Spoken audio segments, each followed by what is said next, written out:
Hello and welcome to the Benzo Rehab Dungeon. This is episode 45. It is the 28th of May, 2021. I'm your host, Michael Deebs. I am joined, as always, by the affable Danko Suvin from the Instagram account at DankDeluz. And I am also joined, as usual now, by producer John from the Instagram handle Discopathic. John, how are you doing today? I'm doing good. Yeah. As good as can be. Well, that's not very interesting, but we'll roll right on to Danko. Danko, how are you today? Me, I'm fine. But more importantly than how I'm doing, I'm just glad that the podcast is doing well because we've officially made it to 45 episodes. And you know why that's important? Because that's the number of our favorite president and gun. I thought you were going to make a joke like that. All right. Sure, yeah. Favorite president. God bless him. God actually, bless him. You know, well, I don't know. Does anybody... The 45 is not my favorite gun, by the way. It's not. But, you know, it's good. It's nice. Yeah. It's an okay caliber. There's better guns, yeah. Oh, yeah, for sure. We'll talk about that later. For sure. The gun caliber, the hipster caliber. The 22 might be the hipster caliber because everyone's that's a dumb guy gun fun fact where they're just like, you know, it's actually more lethal to shoot someone in the face with a 22 because if it gets in their skull, it bounces around. It's like, yeah, okay, we've all heard that dumb thing, but whatever. You know, so the 22 I think is the hipster gun. Then it's small and you can have like a cute little 22, you know. I do know, I guess. You know? Yeah. Well, it's also really cheap ammo. Also true, which makes it less hipster, cheap, actually. Yeah. So we'll have to... Yeah, you need more designer ammo. Yeah. It's either a 50 cal or a 22. It's one of the two. You ever shot a 50 cal before? Yeah, that's a gun hipster. My uncle that lives out in Montana's got an illegal 50 cal we shoot sometimes. You know, if you miss someone with it, their body still explodes. Yeah. Fun gun facts, the podcast. Let's just go ahead. I had a bunch of links that we were going to go through, but we might as well just talk about all of our fun gun facts. We're just going to like half lie about them too. Yeah, nobody will be able to tell where we're lying or not lying. Which is something we would never do otherwise. No, never. No. Anyways, we've had a couple of focused episodes, the last couple of episodes. So we figured, or I figured, because I make all the decisions and I make you all suffer. That we do just kind of like a general news sort of podcast for today, which unfortunately, as I was going through all the news, is gonna mean we have to talk about Biden a lot. Hell yeah! But yeah, because because this is the 45th episode, I figured we would lead off with our favorite president, which is President Trump, number 45. Mm-hmm. And maybe just a little PSA, and you know, before this is probably going to turn into another one of my like gas rants or something like that. Before anybody thinks that I'm talking about them specifically, I assure you I'm not. Unless he is, maybe. Yeah. No, I'm not. So a lot of people have been messaging me about this stuff about Trump, and you know, he's being prosecuted in New York, and it's like, ooh, maybe something's gonna happen this time.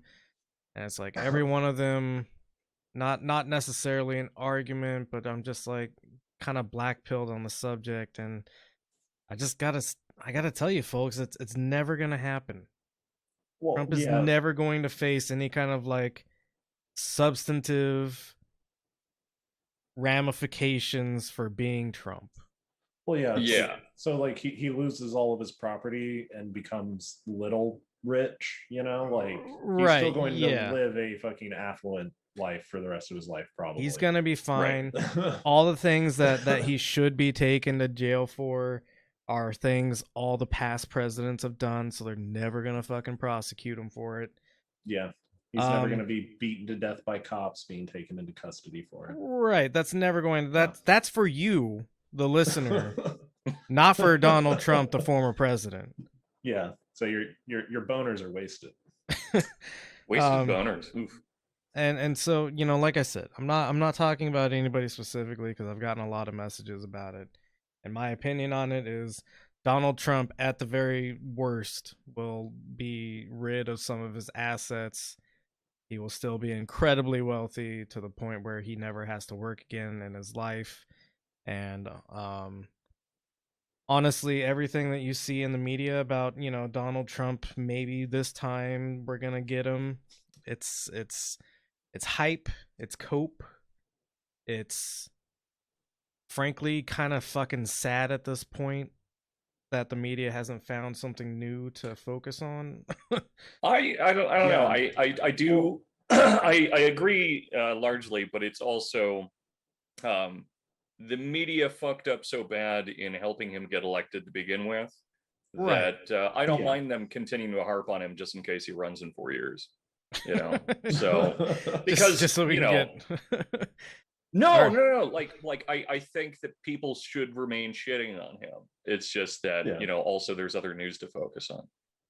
Yeah, no, I'm not saying he should fade into obscurity, but all the endless speculation about like maybe this time he's gonna get in trouble or Trump's shaking in his boots this time or any other number of headlines that I've fucking seen, and it's like just don't believe it, but also be reminded that he did a whole bunch of shitty things, and maybe don't trust him or anyone that has anything to do with him.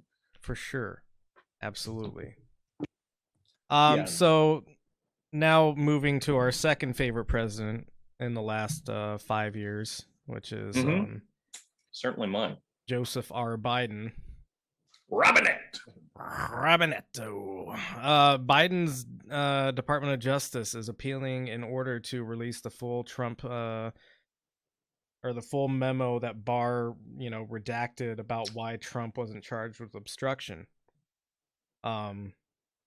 We can scroll down a little bit. We don't have to listen to this fucking white dude talk. So yeah, a highly redacted version of the memo was already made available to the public, but the full version, if it is ever released, could shed new light on how Trump appointees at the Justice Department justified why he shouldn't be charged, even though Special Counsel Robert Mueller's investigation found strong evidence that Trump repeatedly obstructed the probe. So it's widely speculated that the redacted portions of the memo pertain a lot to one of Barr's long-term life projects, which is complete and total power of the executive. We talked about this, I think, on a previous podcast. Yeah, I don't remember what episode it was, but I recall we talked about this specifically. And we have almost 45 of these. So, we have almost 45 of these, and I can barely remember the last one we did. So, asking me to go back a whole calendar I don't think year. any of us remembered the last one very well. No. Yeah, people will reference things that I said in the podcast. I'm like, I don't remember when or why I said that. Yeah. Podcast? Yeah, what podcast? Yeah, every Monday I wake up in a fugue state, having not remembered what I've done for the last 3 days, and then I reinvent the podcast and discover that it's already there. It's just such an exciting idea. Yeah, I should start a podcast. I think that on Tuesday because I get mad on Monday at all the news. It's just simmers. Yeah. Yeah. So if we click the next link,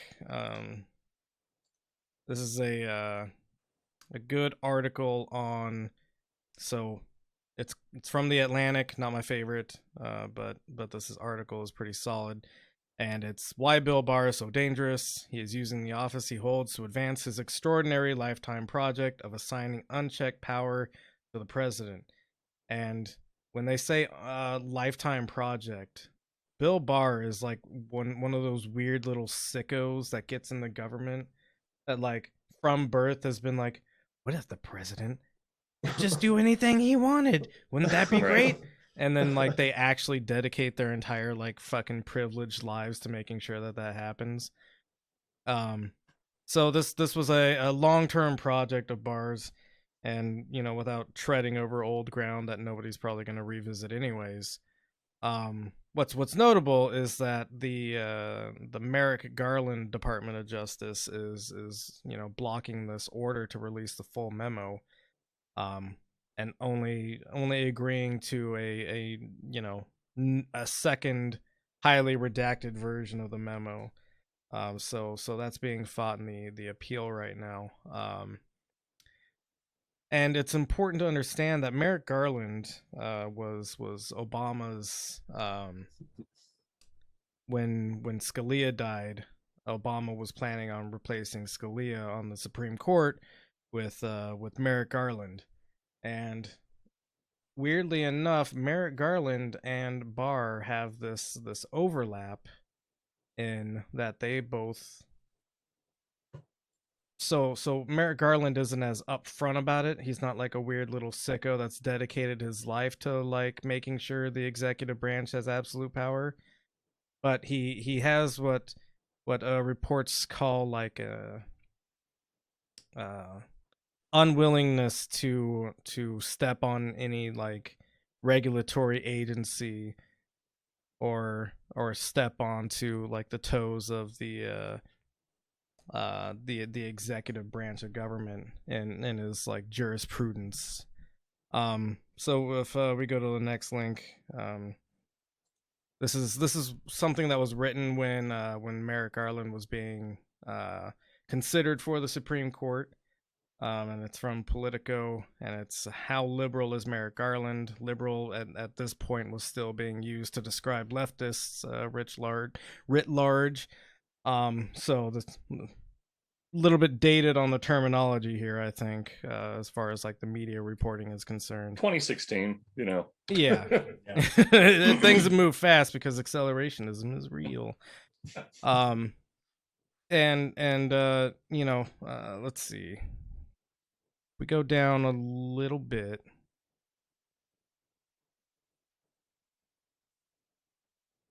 Yeah, so as far back as 1985, Garland laid down his judicial philosophy in a Harvard Law Review essay. Garland pleaded for judges to support greater agency discretion instead of imposing their own views.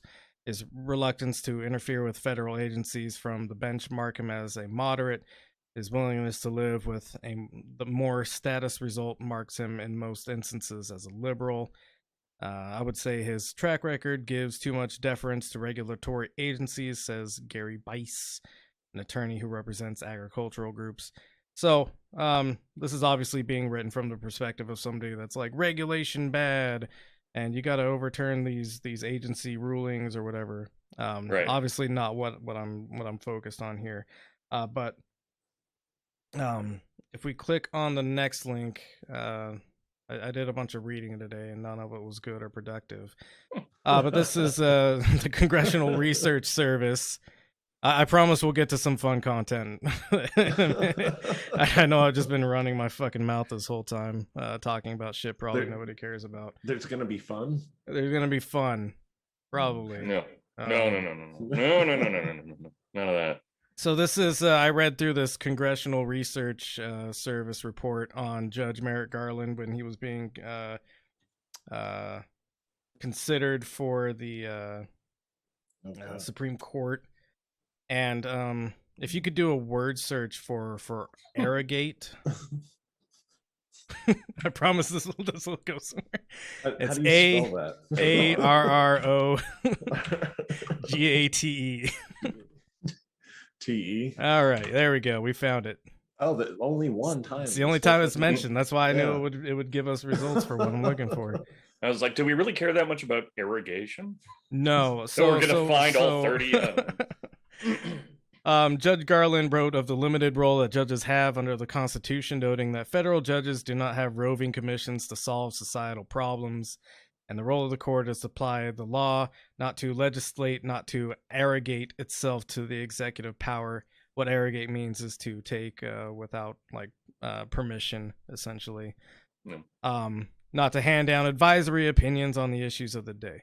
So this overlap that Barr and Garland have, and they have probably different ways of coming about why they agree to this, is that they both, to some extent, agree that the executive should just have power and it shouldn't be challenged by the court necessarily. So it's been widely hypothesized that that's a lot of what's in the redacted memo on Trump. So it makes sense that Garland is appealing it because he probably doesn't want that out there, because it's just kind of like a naked display of, yeah, the court doesn't care what the president says or does or commands, and we won't ever challenge him. It's also notable that this was Obama's Supreme Court pick. It's Biden's Department of Justice head. Probably a discussion that we've had before about how neoliberalism tends towards fascism. I don't know. All right. I mean, yeah, it makes sense for him to be picked by Obama, just a statist liberal. So, Yeah, pretty cool. So that's my Trump update. Your Trump date. My Trump date. Trump/Biden update. Nice. John, could we click on that next YouTube link? There we go. Oh, Yeah, yes, fucking... the cream. This is the cream. John, I don't know if you've seen this. I'm assuming Dorian has. Yeah, I've read about it and experienced it through memes. Oh, okay, good. Yeah. We've seen him cream many times. Yeah. Ooh. Yeah. All right, so this is Joe Biden enjoying some ice cream yesterday. I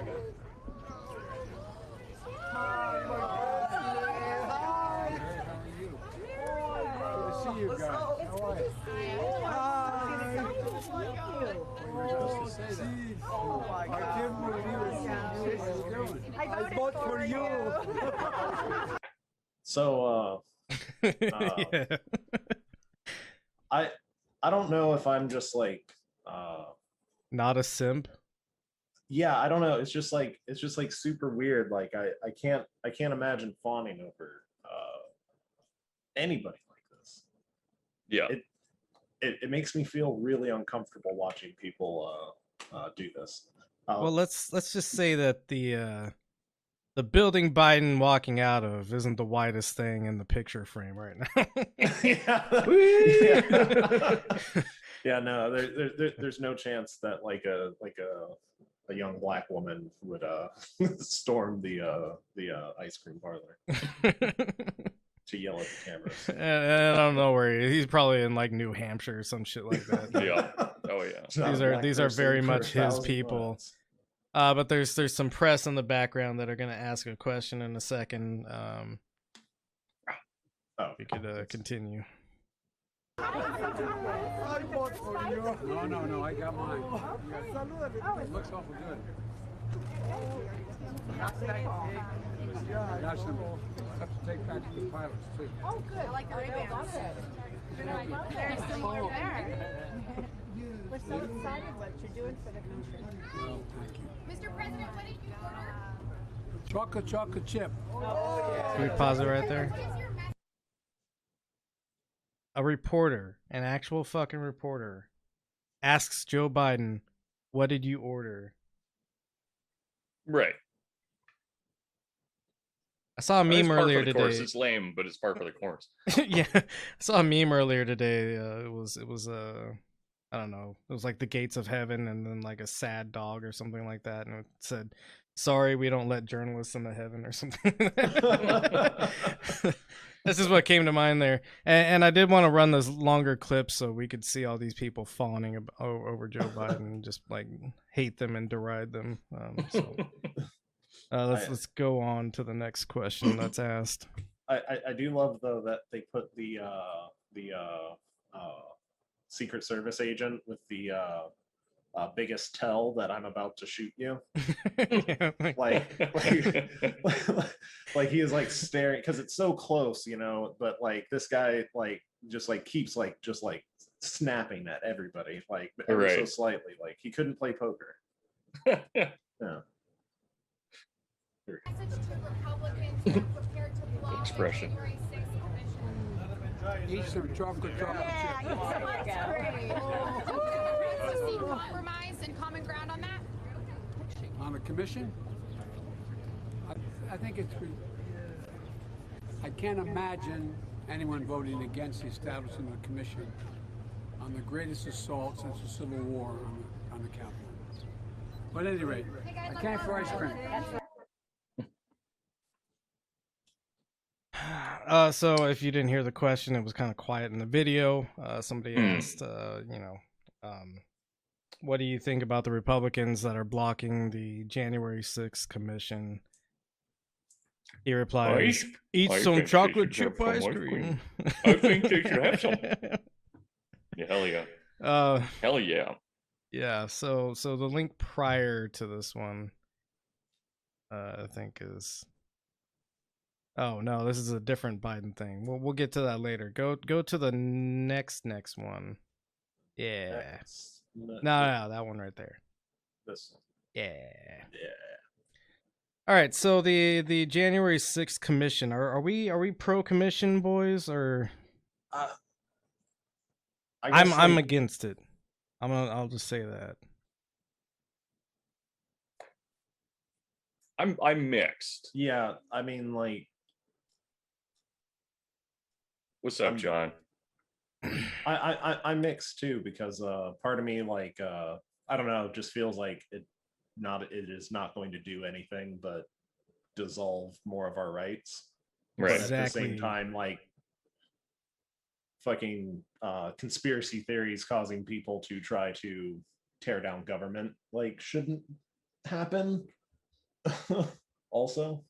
So, If I had any faith in the people running the commission, I would be for the commission. I guess that's the thing. I don't think anybody's a good actor in this. Right. And that's my primary problem with it is nothing like what are they gonna do? They're gonna turn over some fucking stones and go, it was Russian bots convincing everybody that the government is bad and not the government just being bad. Like right. My hope, and it's not gonna happen, but it'll happen in like a very minor way. It'll just at least make them look bad.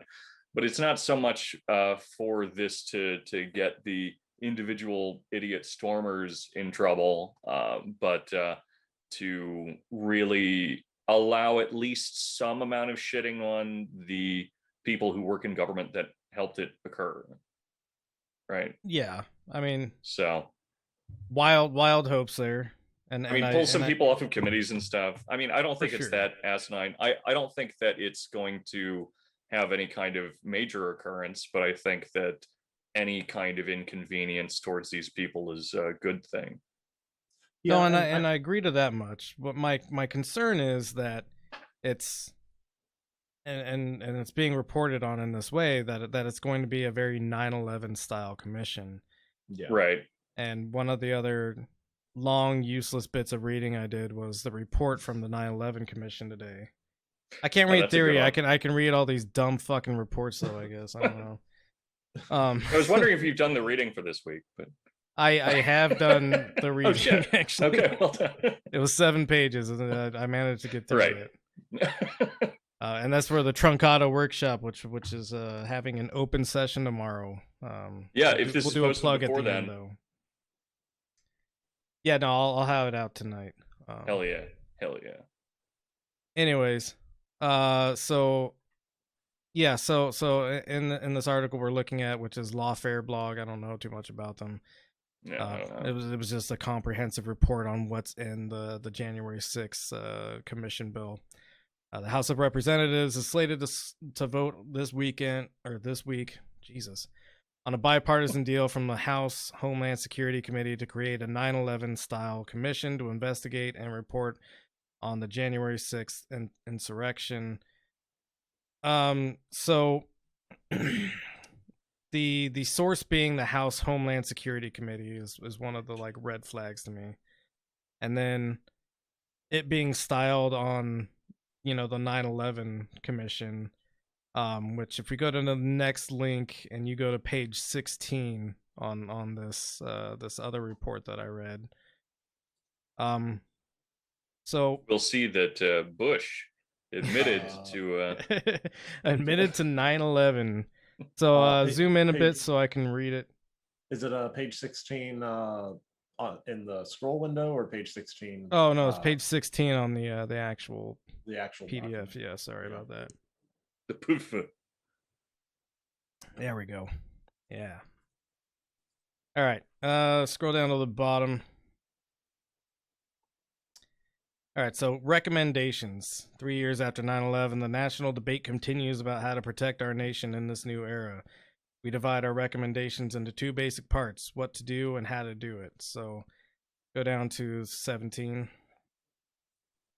This is just a bunch of Al-Qaeda's the enemy. We got to get rid of Al-Qaeda. Some funny things. Keep going down. Attack terrorists and their organizations. Yeah. To-do list. Keep going down. Keep going down. There was a funny line in here somewhere. Maybe I'm not gonna be able to find it.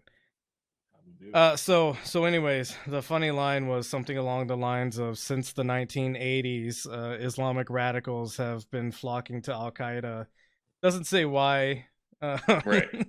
The 1980s specifically has drawn so many Muslim radicals.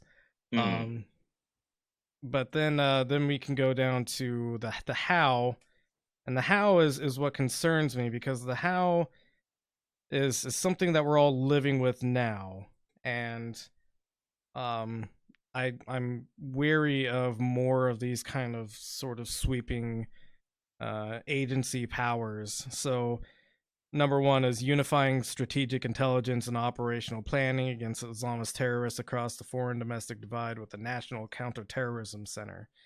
Unifying the intelligence community with a new national intelligence director. Go down to the rest of the list.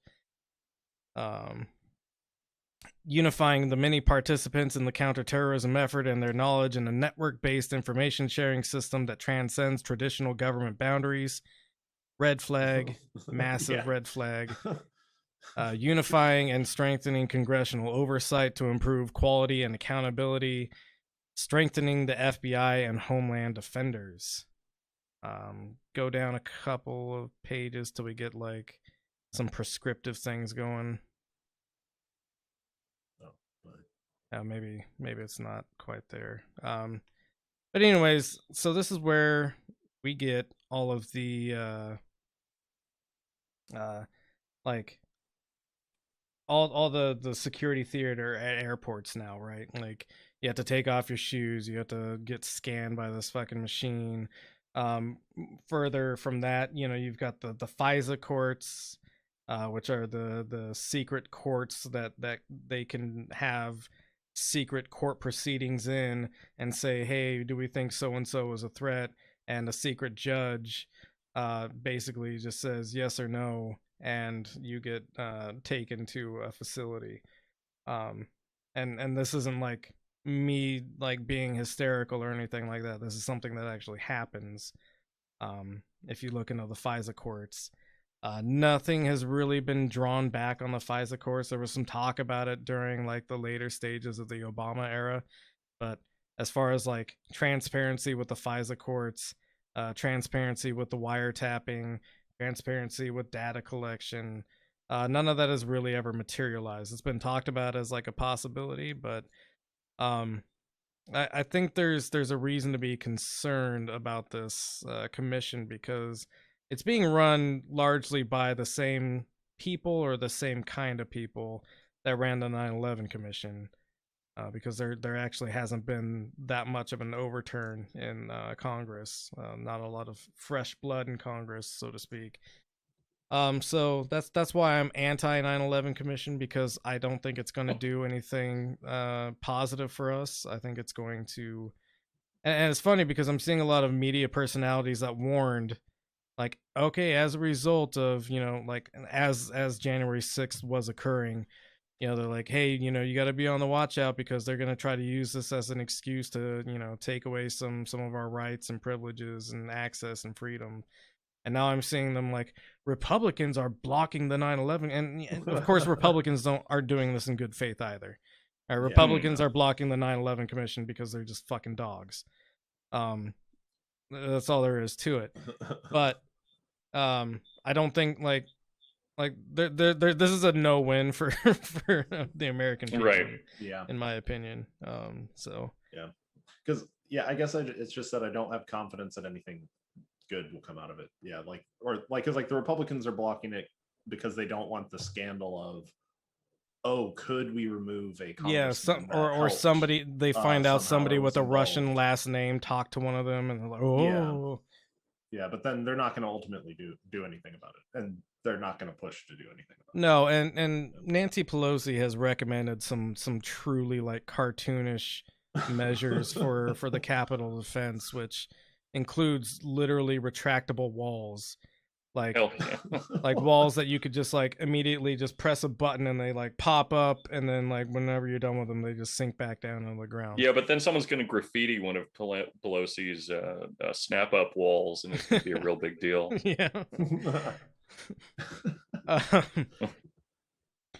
So yeah, person's gonna need to get water cannon. Yeah, in half. So that's what I'm concerned about is these reports, or these commissions always come out with reports, right? And the reports always have some kind of prescriptive sort of like, what should we do to, and that's part of the January 6th commission, is identifying what security risks are present and how to harden the Capitol essentially to outside threats, like what happened on January 6th.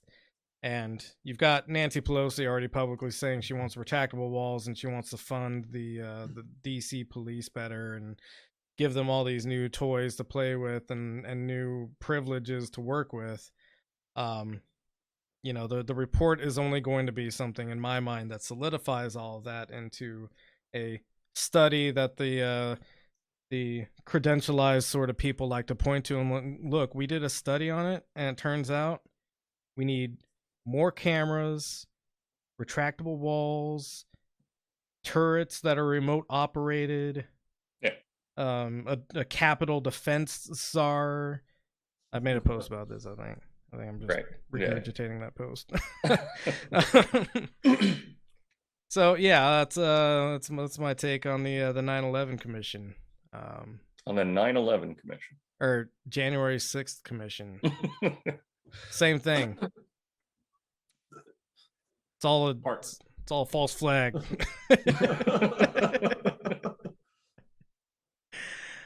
Yeah, what's with Republican presidents and committing false flag attacks on American soil? What's up with that?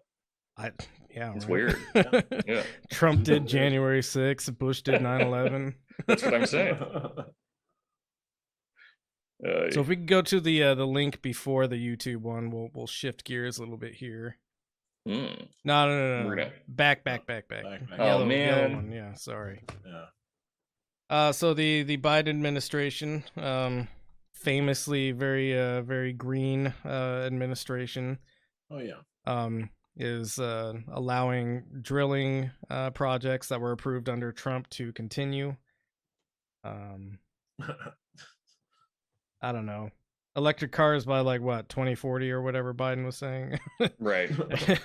Everybody should be driving an electric car by 2040. But we'll go ahead. How much do you want to bet that this, was probably going to work out like this anyway, but that this is more to do with responding to the oil hacks that we just had and wanting to stabilize some part of the stock market? Yeah, it's feasible. Right. But I've heard... unsurprising, but it doesn't fit with his supposed brand for sure. Oh, well, I guess the markets do fluctuate on things that aren't like necessarily real Yeah, no, it's Yeah. it's all Because I was Yeah. like, yeah, More off of those speculation. most of the time. yeah. Right. Yeah. Yeah, we could probably talk about that in Bitcoin for a bit. Right. Because he's definitely getting into a lot of trouble right now over the fluctuation in gas prices off of like the East Coast just getting shut down. Mhm. And this is something that's only going to get worse over a period of time because it takes so much time for all this stuff to be brought back into order. And so saying, yeah, but we have more oil coming in, even if it's coming in through the Northwest, Right. is going to help that out a little bit. Whether or not it should is another question, but Absolutely. Well, and like how much infrastructure is going to have to get changed? oh Lord, yeah. Yeah. Yeah, I mean we're gonna have several more pipeline projects out of this probably, all of which need to be and will be contested, hopefully. Yeah. Sadly, probably mostly by Native American groups who are going to get brutalized by police attack dogs and shit. Yeah. Man, this is just the cheeriest episode I think we've had. in a It's very while. good, yeah. It's just a 3-person memoir into a triple suicide. Yeah.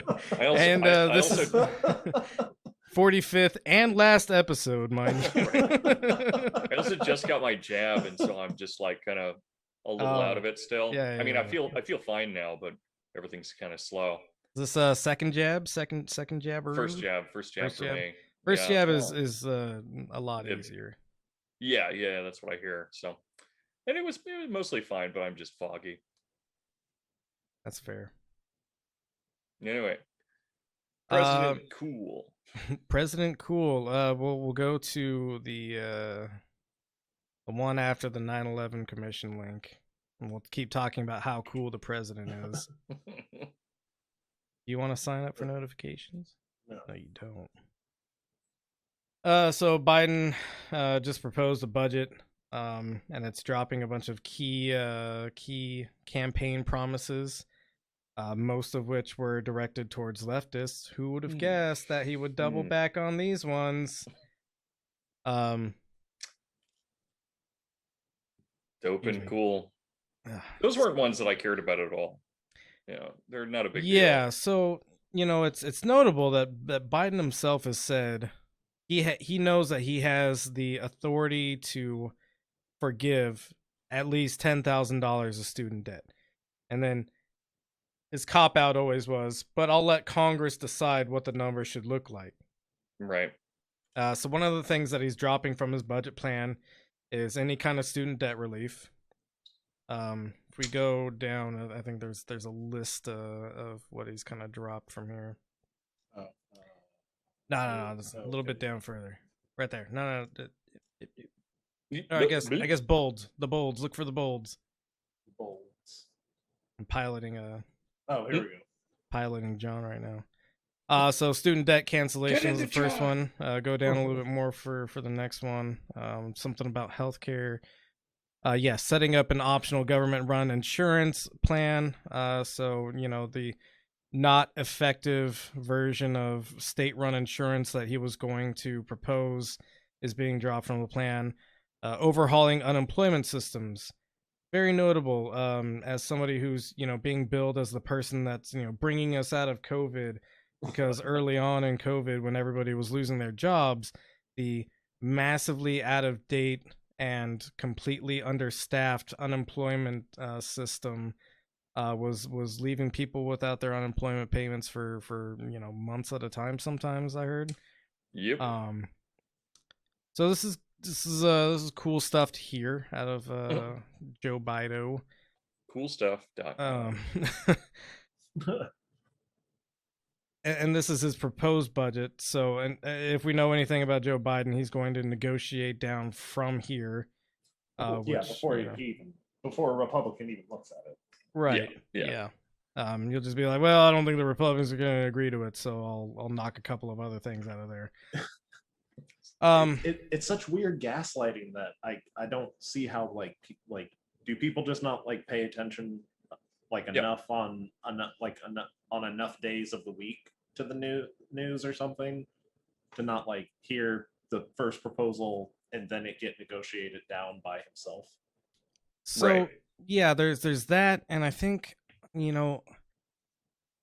Trump had to have been not the most popular president in terms of being liked, but the most popular president in that we always knew what the fuck Trump was doing because Mhm. nobody would shut up about Trump, right? Which Yeah. which has a benefit, of course. Trump, obviously a dumpster fire of a person and president. Functionally not much worse than a lot of other presidents. Um, but yeah, so you know, look at the scene from Joe Biden getting a fucking ice cream cone, and the reporter's asking him, "Well, hey Joe, what kind of ice cream did you get?" Versus any one of the talks that President Trump had, where and fuck Trump, of course. Yeah. I'm not defending him by any means, but that man Right. couldn't like walk down the hallway without like, so what are you doing Yeah. about victims of blah blah blah? And it's like, no, they give Biden the benefit of the doubt to be like, oh, he's the adult in charge. He's just grabbing a little ice cream cone. We're gonna be friendly with him. We'll ask him a softball question about how do you feel about the Republicans being naughty? Well, I think they should just eat some ice cream. The way Biden is Daddy treated, wants his kids to get along. like the headline of that video we watched, and the headline that I've seen for articles on whether or not Joe Biden got the right color of fucking ice cream or whatever, all these stupid The like right race of ice cream. the right race of ice cream. All these articles I'm seeing, they're all like, Joe Biden stops for ice cream at historical ice cream fucking place. It's like that would never be a fucking headline under Trump, right? No, Yeah. no, absolutely not. Yeah. And so the headline isn't Joe Biden when asked about, how Republicans are blocking a bill that, and again, I'm anti January 6th commission, but the news media is entirely for it because they want all the juicy details. Right.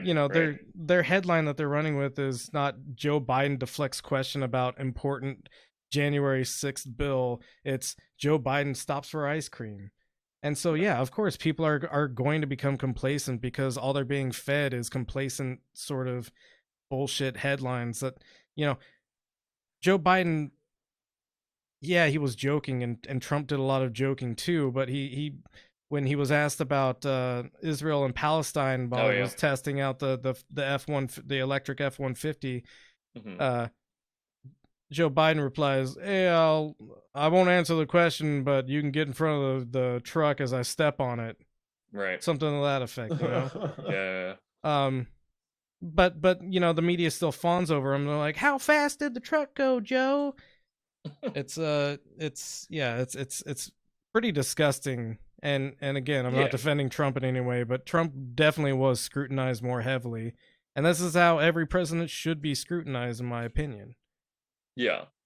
No, I totally agree there. I mean, it kind of, it has the same type of thing going as someone who is just in a abusive or rather just shitty relationship, Right. and then just ends up dating some fucking loser, and it's like, oh, this is so much better. Which Except for it is, but except for that loser is like you're like grandpa who's rapidly becoming senile. right. It's just a racist rich guy. Yeah. It's like God, I could kill you for upsetting me. Oh, he's just old. You know how they are. It was a different time.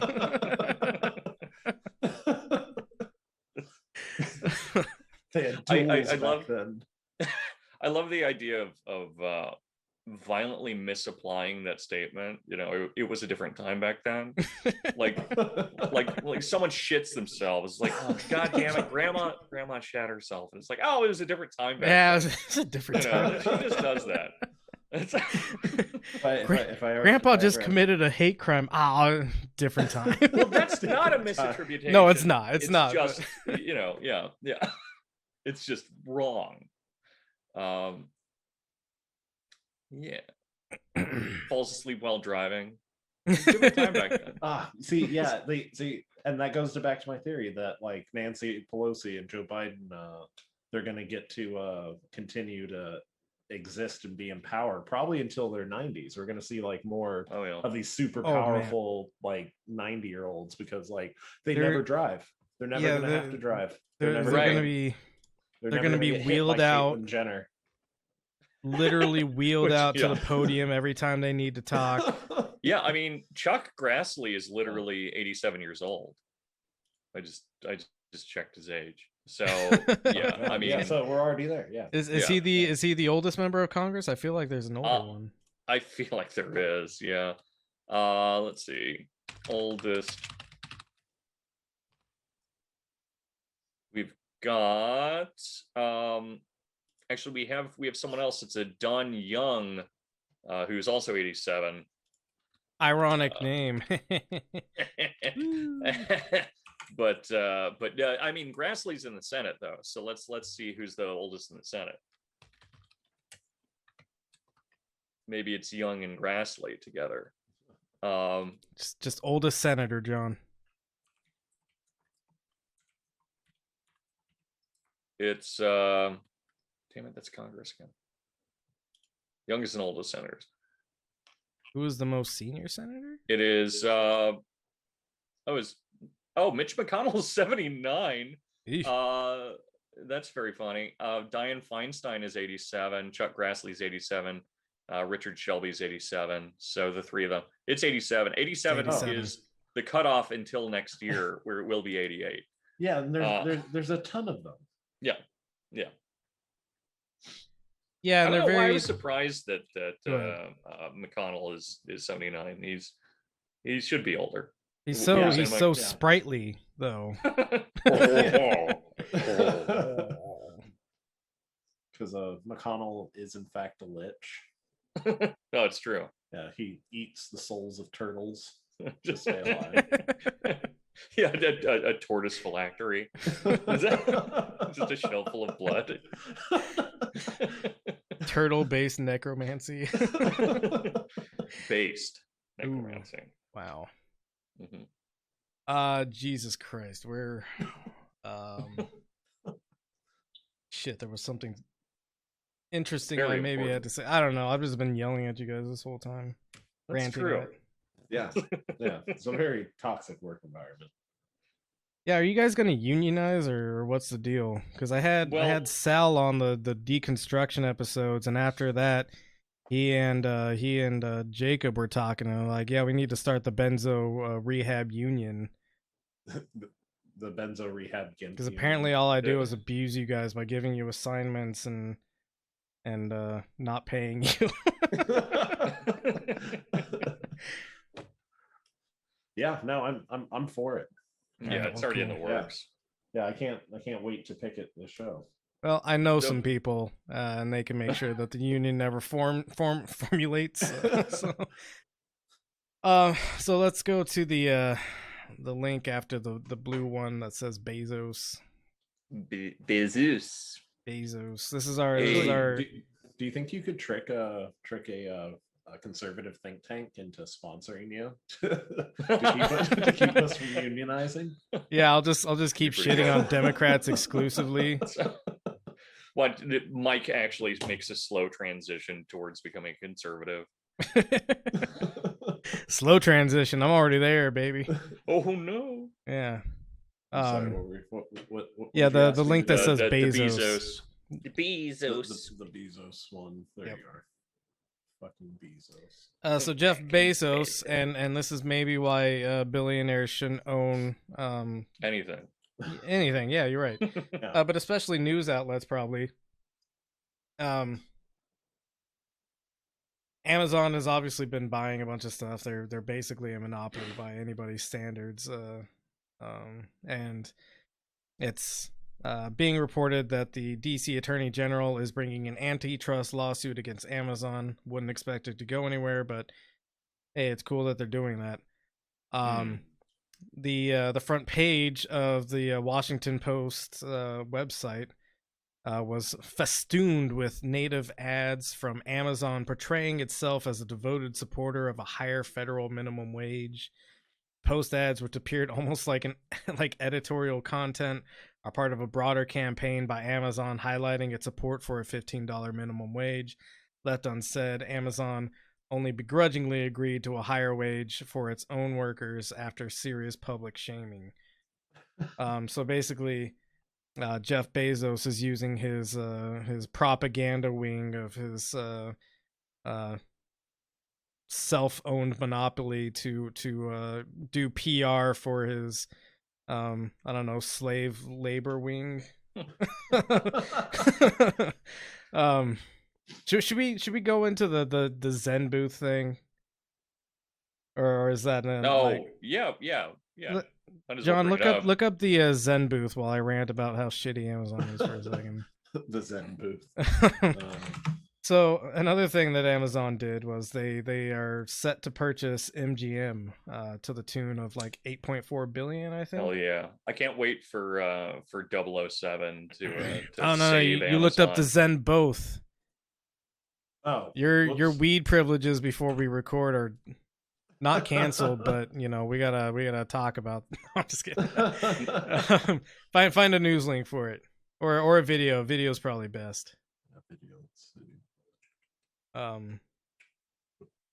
Yeah, just nuts. So anyways, Amazon buys is going to buy MGM for 8.4 billion, while Congress is set to bail out Jeff Bezos's space exploration wing of his monopoly to the tune of 10 billion because they didn't get a fancy NASA contract, and the other billionaire Elon Musk actually got the NASA contract through his SpaceX Competition company. just shouldn't happen. It shouldn't be allowed.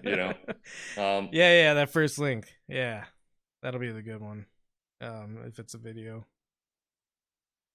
Imagine getting paid for every job you fail to get. Right? Yeah, that like you go that in for an seems to interview. be that seems to be like the privilege of being rich. Yeah, really. So yeah, go down to one right below should be the With Amazon, I wanted to provide a place that's quiet that people could go and focus on their mental and emotional well-being. The Zen booth is an interactive kiosk where you can navigate through a library of mental health and mindful practices to recharge that internal battery.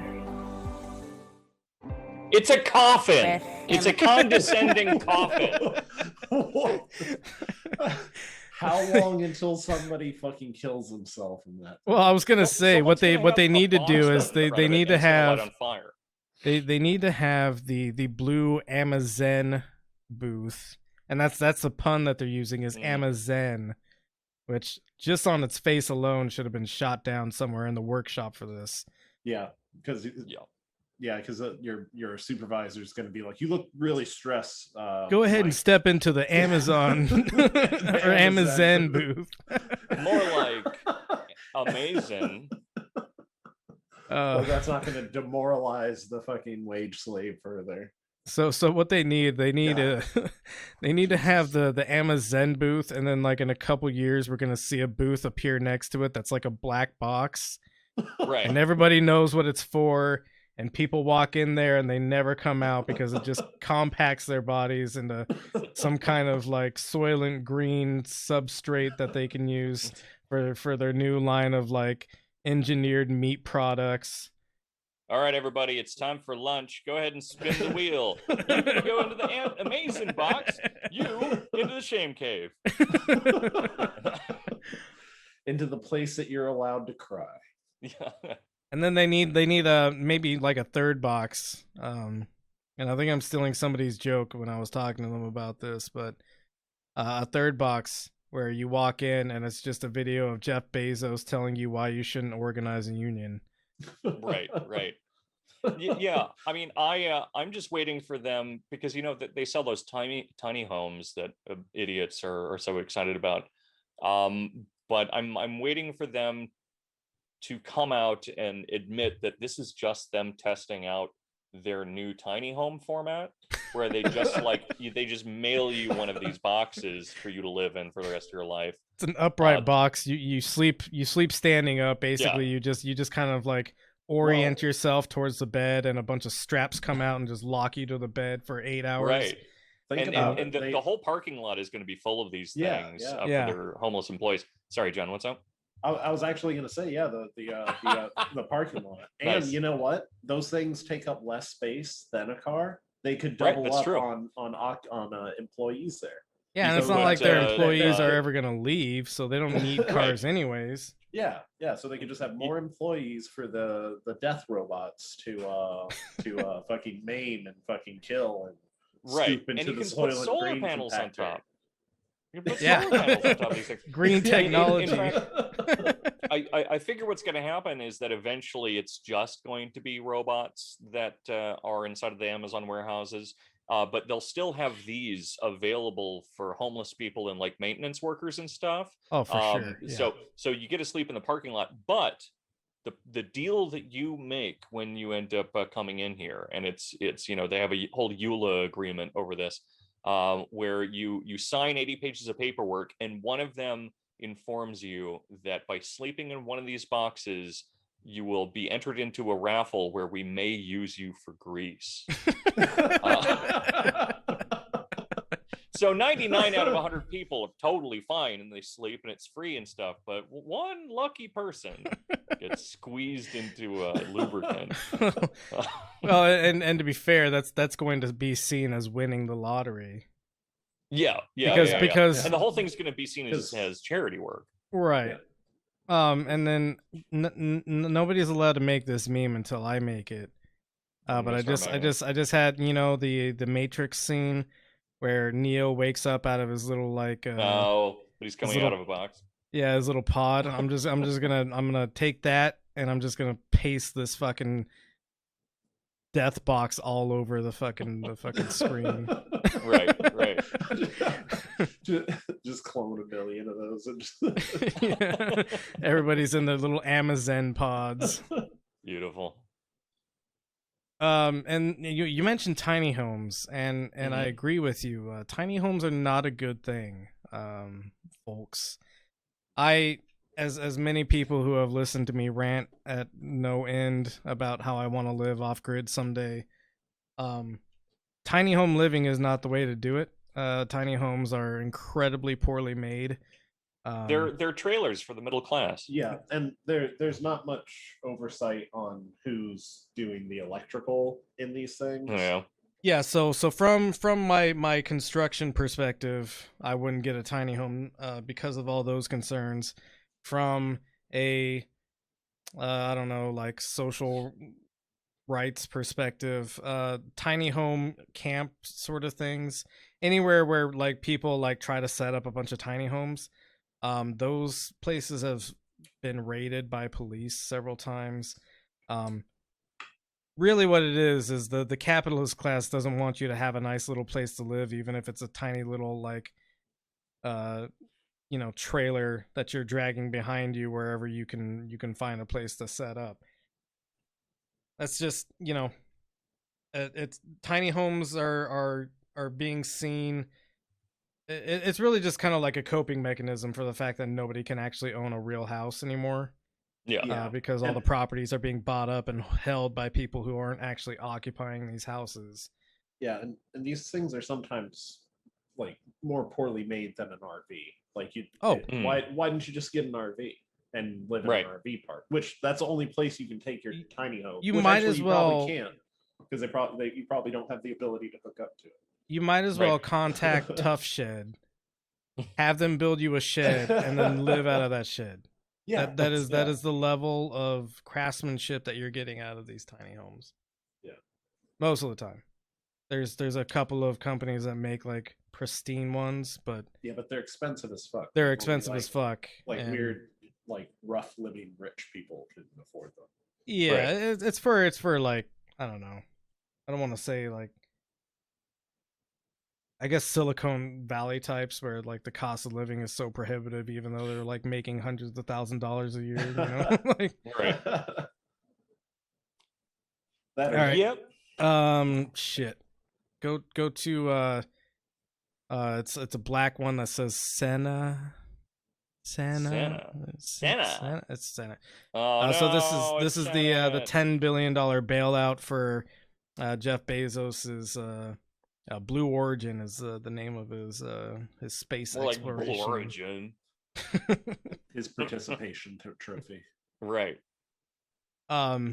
Yeah, basically a participation trophy. You got it. And this is an article by The Intercept. We don't have to go through it because I already talked about it, but it's The Intercept, and then it's Congress is preparing a $10 billion bailout for Jeff Bezos' space company. So the next link is a video, and I already forget what this video is. Oh, this is just about the MGM acquisition. We don't have to watch that probably. Actually, you know, Again, let's do watch it. Let's do watch it. Again, just waiting for the James Bond movie where he's been being sent out by Amazon headquarters to like take down the British government or something. There's no news like bad news. In the 1997 James Bond film Tomorrow Never Dies, Bond faces off against a mad media tycoon. Words are the new weapons. Satellites, the new artillery. And you become the new Supreme Allied Commander? Now, the studio that owns Bond has been gobbled up by an even larger power.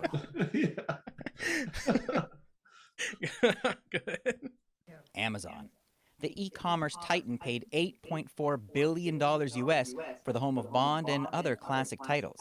You're talking about 4,000 films. You're talking about 17,000 episodes of. Pause it real quick. Somebody's speakers are playing into their microphone. Yeah, I've had to move my mic, but how's this? That should be good.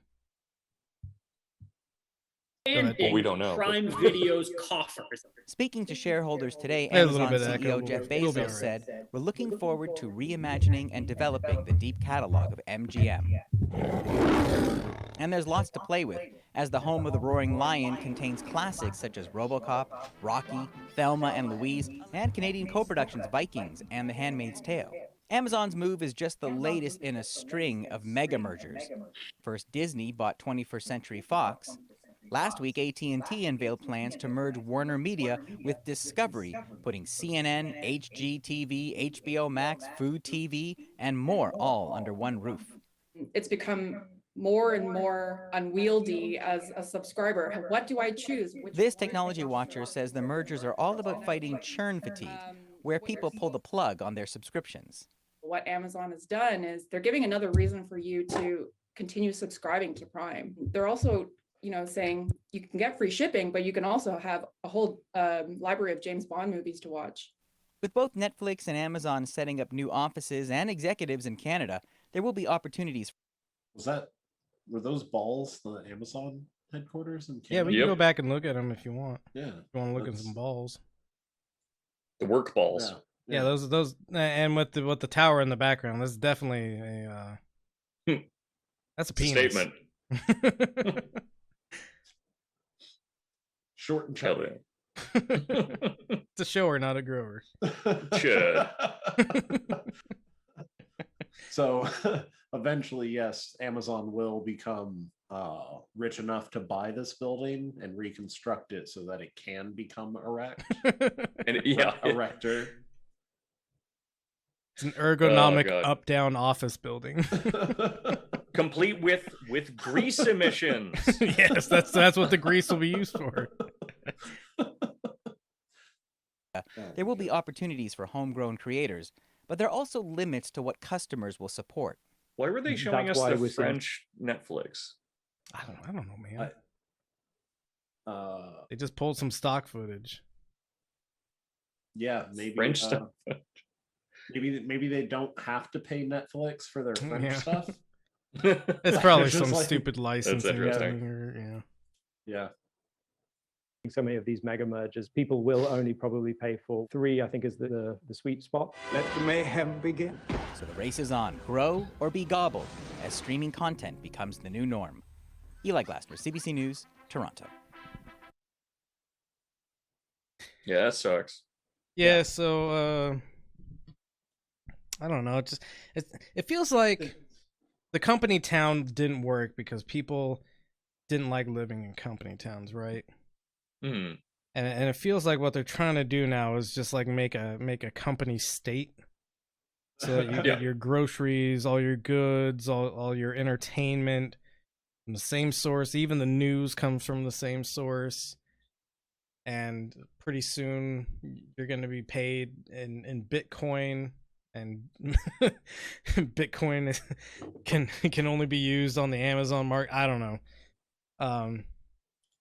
There's probably a whole like theory video I could go into about like how massive corporations are turning the economy into a company state or something. Yeah. Well, I mean, like basically, I mean, most cities bend over backwards for these corporations. Oh yeah, absolutely. Yeah, they do want to be, well, you know, at least at this point, like before, you know, more corporations merge. Like every city has like 3 overlords. They have like, you know, a tetrarchy of corporations. Right. Yeah, or maybe one of them is the military. So right. Yeah, I mean the state as it is only kind of exists to manage capital, just either through regulation or through trying to, you know, make it better for it. Yeah. So, not for yeah, you. it's pretty cool. For it. For it. Yeah. It's, I mean, that's the whole, that's kind of the entirety of political discourse in America is, yeah, well, like, how do we want the government to build a relationship to capital? And it's, yeah, that's it. With culture war bullshit that's kind of layered on top of it. Of course. Yeah. God damn it, I lost my audio. Did you? I don't know if you guys were trying to talk while I was No, we were mostly just agreeing. Can you hear us now? Can't hear us? I suppose that's a no. Yeah, I guess not. Now we can call him all the words we've always wanted to call him, and he won't know, but the listener will know. The listener had better not snitch. Yeah, if I find the listener snitching, and I said Dorian is a nice guy and a good friend. Oh, is that what it is? That's good. Oh, that's shit. good. God damn. Yeah, having a lot of tech issues tonight. I don't know what the fuck is going on. It's all good. You can hear us now. Yeah, for now. All right, cool. Fucking see. It's all right. We've only got maybe one more link to go through. Good. Be a short episode tonight. So the next link up there, John, and this was something you had brought up. So I don't know if you want to lead off on it or if we're good just going through the article. Yeah, you know, like I've just like generally been keeping up with how many civilians have civilian Palestinians have died recently. Right. Killed by fun number to keep the track Israeli of. government. Yeah, and then you know, and also be going further back in history and reading more about because you know I've always had a gist of the timeline, but I started to look at like numbers of displaced people, like actual like demographics, and like that's super depressing. But yeah, like I guess another reason that Biden might not want to call out Israel is because they also have a child detention, undesirable minors detention center. Hell yeah. And they routinely arrest and detain without bond minors. I mean, yeah, all and we over couldn't controlled territories. We couldn't find And a lot of anything protesters, too. period. Yeah, we couldn't find anything too solid on the child element necessarily.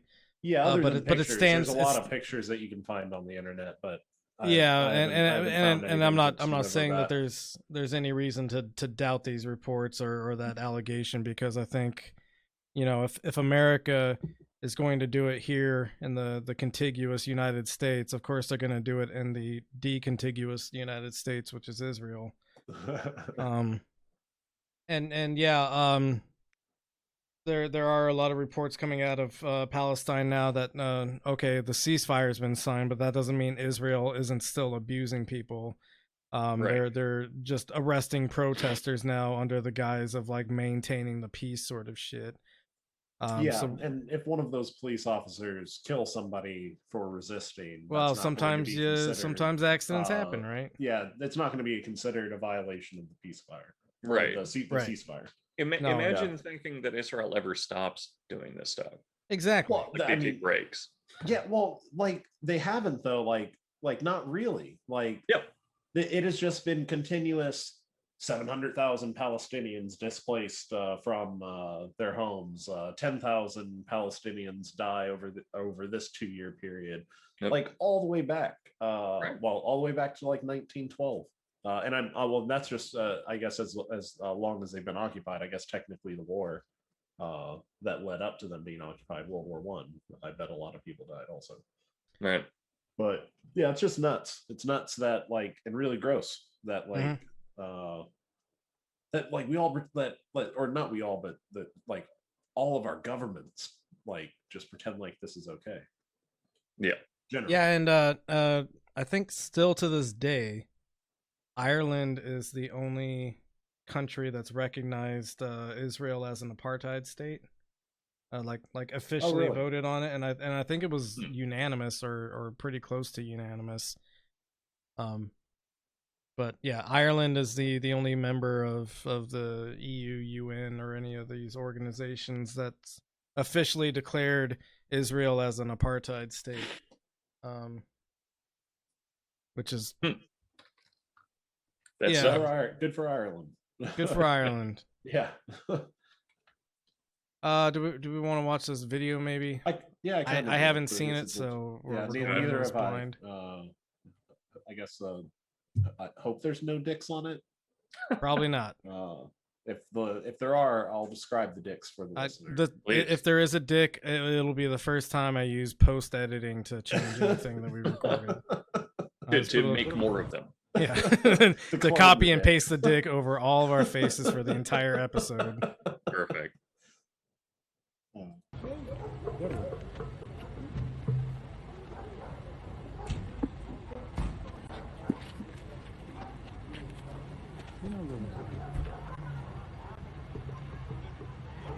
Yeah, just your standard blindfold a guy, cuff him, walk him over to a vehicle, unmarked vehicle. Yeah.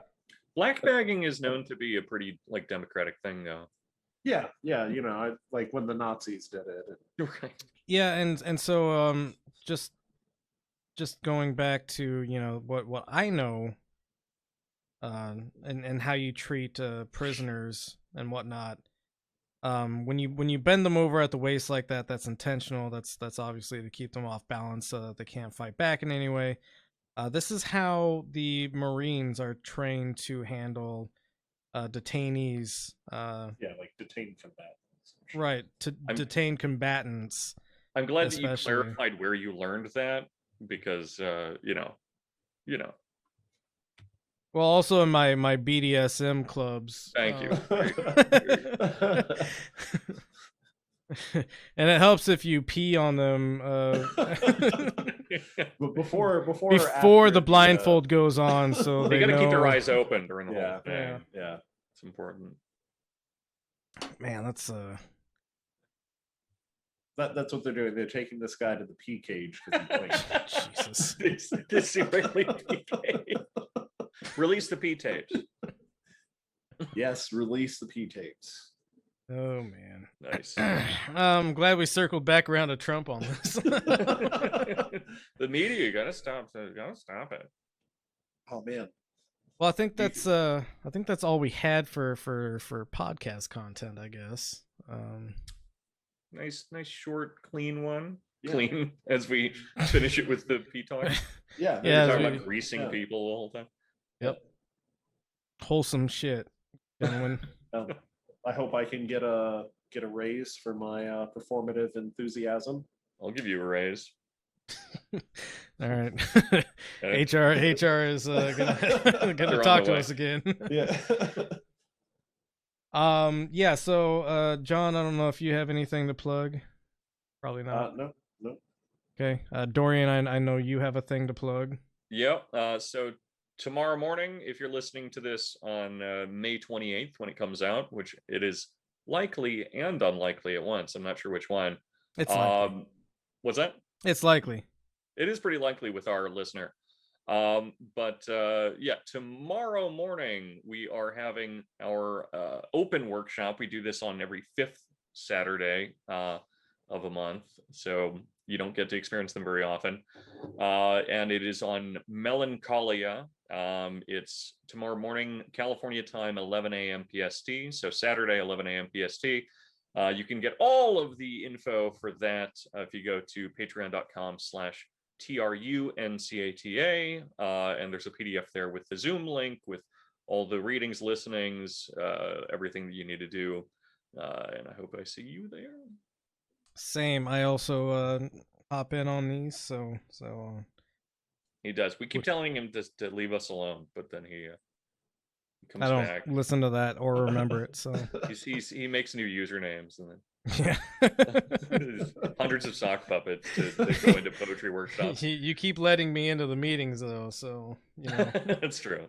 If you let in Weed Buttfucker 42069, that's on this? you. So curious. That couldn't be Mike. He doesn't even smoke weed. I see they're a Burroughs fan. Yeah. So. All right, gentlemen, listener. Mike, do you have any pitches? I don't have any pitches. No one ever asks you. I feel Pitch something. That's mean. Yeah. Pitch something. Yeah. I'm still working on the Orwell video. I have a long weekend because of Memorial Day. Work's been particularly rough, and I've been doing a lot of job searching, which has gotten in the way of my ability to make these side videos that I've been wanting to do. But I'm hoping that because this is a long weekend, I can finally finish up the script and start doing some recording and stuff like that. Starting to feel like you don't love the listener. I do love the listener very much. Yeah, I don't. So it would be okay if you felt similarly. Well, now I feel like you just like put me on the spot. Like, you don't love the listener. I don't either, but you know. Yeah. You don't love him because you're not cool. I don't love him because I am cool. It's kind of weird that you would love someone that you've probably never met. I've done that before. I love Jesus. All right. Yeah. So, listener, thank you for listening thus far. We love you. Please take your medicine. Please take mine too. Make sure to share with your friends. Hi, Michael Deebs here, with no gun pointed at my head. Please know that all content created for the Benzo Rehab Dungeon is and always will be freely available. However, if you would like to support this creation of content, we here at Camp Benzo would appreciate it, as the production itself is not free of cost. Anything donated will go to covering the various subscription fees maintained for content production or improving and expanding the content produced. If you are able to, please head on over to patreon.com/BenzoRehabDungeon. We also have shirts for sale on Teespring, all priced as low as we can get them without turning much or any profit. They are mostly so that you can show your loved ones that a necessary intervention may be on the horizon. Links to the merchandise storefront and our various social media profiles can be found on our link tree, which is the word linktr.ee/BenzoRehabDungeon. As always, we love you. Please take your medicine.